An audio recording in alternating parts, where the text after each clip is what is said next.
কাঁথিতে আক্রান্ত তৃণমূল নেতা। গতকাল রাতে কাঁথি ১ নম্বর ব্লকের মজিলাপুরে আক্রান্ত তৃণমূল নেতা আমিন সোহেল।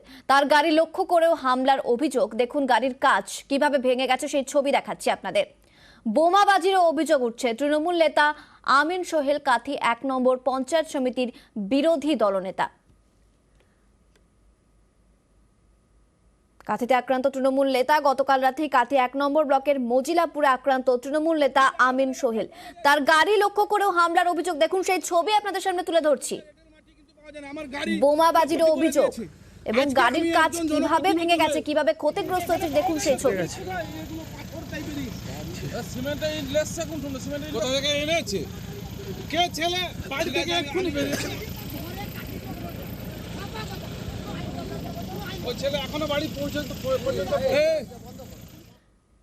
ঠিক কি ঘটনা, কখন এই ঘটনা ঘটে, কার বিরুদ্ধে অভিযোগ, সবটা জানবো। সুজিত রয়েছে ফোনে। সুজিত, দেখো, রাতে যখন ফিরছিলেন সেই সময় কিন্তু বিরোধী দলনেতা উনি স্থানীয় পঞ্চায়েত সমিতির এবং তিনি তৃণমূল নেতা, তার গাড়ির উপর হামলা চালানো হয়।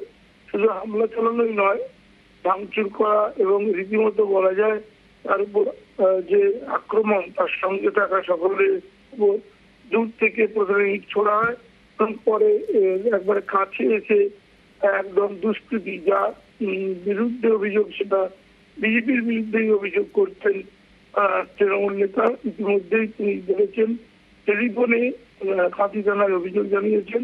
আজকে তিনি লিখিত অভিযোগ জানাবেন এবং ঘটনার জন্য বিজেপিকে দায়ী করছেন। যদিও বিজেপি অভিযোগ অস্বীকার করছেন, কিন্তু গোটা ঘটনার পরই উত্তেজনা ছড়ায় এবং প্রতিবাদ ঘটনাস্থলে দাঁড়িয়ে পড়েন এবং তৃণমূল নেতা তিনি সোহেলের বক্তব্য যে রাজনীতি গরম করার উদ্দেশ্যে এবং রাজনৈতিক উদ্দেশ্যেই এই ঘটনা। যেখানে বিজেপি ক্ষমতা দখল করেছে পঞ্চায়েতে, সেখানে তিনি বিরোধী দলনেতা, সেখানে তাকে তার কথা, তার প্রতিবাদ, তা নিয়েই যা কিছু বিজেপির আপত্তি এবং সেই আপত্তি থেকেই এই ঘটনা ঘটানো হয়েছে এবং উদ্দেশ্য প্রণোদিত ভাবেই ঘটনা ঘটিয়েছে। তাই পুলিশের কাছে তিনি আজ দরবার করবেন যে অভিযুক্তদের বিরুদ্ধে ব্যবস্থা নেওয়া এবং গোটা ঘটনার দায় যখন বিজেপির বিরুদ্ধে তিনি দিচ্ছেন তখন বিজেপি অভিযোগ অস্বীকার করছেন। চাপানোতর শুরু হয়ে গেছে এবং তারই মধ্যে ঘটনার পরপর ঘটনাস্থলে পুলিশ যায় এবং সবকিছু খতিয়ে দেখে ব্যবস্থা নেওয়ার ইঙ্গিত দিয়েছেন। কিন্তু বিষয়টি নিয়ে ইতিমধ্যেই চারিদিকে উত্তেজনাও ছড়িয়ে পড়ে। বেশ বেশ বেশ, ধন্যবাদ সুজিত।